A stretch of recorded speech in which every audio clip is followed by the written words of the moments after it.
ما هو سر هذه الحرب. سأوجه لك نداء يا محمد بن نايف، ما هو سر هذه الحرب وأنت تعرف حق المعرفة. التقارير التي رفعتها إلى الديوان الملكي نتيجة حقيبة خرجت من مطار صنعاء إلى مطار دبي، وأبلغت الأمريكان قبل أن تبلغ الديوان الملكي بقيادة خادم الحرمين الشريفين الملك عبد الله،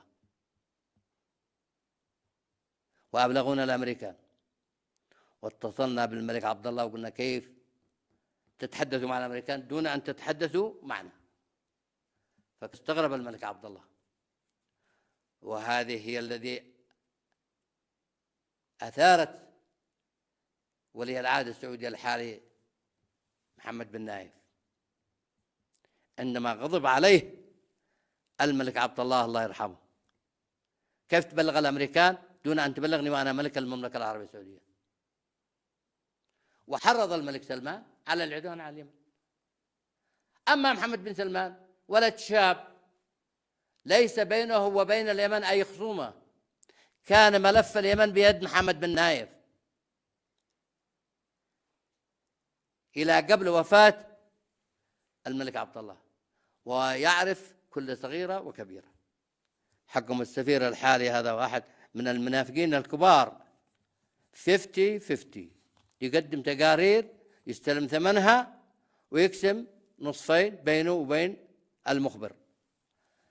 هؤلاء سبب العلة في علاقات اليمن بالمملكة العربية السعودية.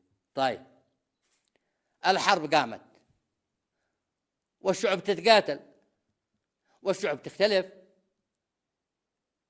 مش عيب نجلس على طاولة ونتفاوض معكم، لا ضرر ولا ضرار. إذا لكم حق نحن حاضرين، ولنا حق يجب أن ندفعه. صحيح الجرح عميق، تدفعوا معاكم فلوس، قيمة المساكن، قيمة المدارس، قيمة الجامعات، لكن ما تقدروش تعوضونها في الأنفس التي سقطت، في الأطفال والنساء والشباب والشابات والشيوخ والرجال الذي قتلوا بدون وجه حق. يا ريت كنا معتدين ولا ظالمين لكم حتى يصل عندكم هذا رد الفعل. ما بي. أنا خاطب شعب المملكة العربية السعودية، ليس بيننا وبين الشعب في السعودية أي خلاف على الإطلاق. أنتم أشقائنا وأخواننا وجيراننا. الخلاف في رأس القيادة في الهرم، في نظام آل سعود. ما أتحدث عن هادي، لا يستحق ذكره لأنه لا يفقه في السياسة.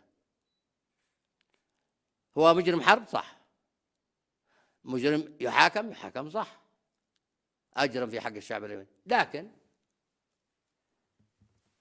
من شب على شيء شاب عليه.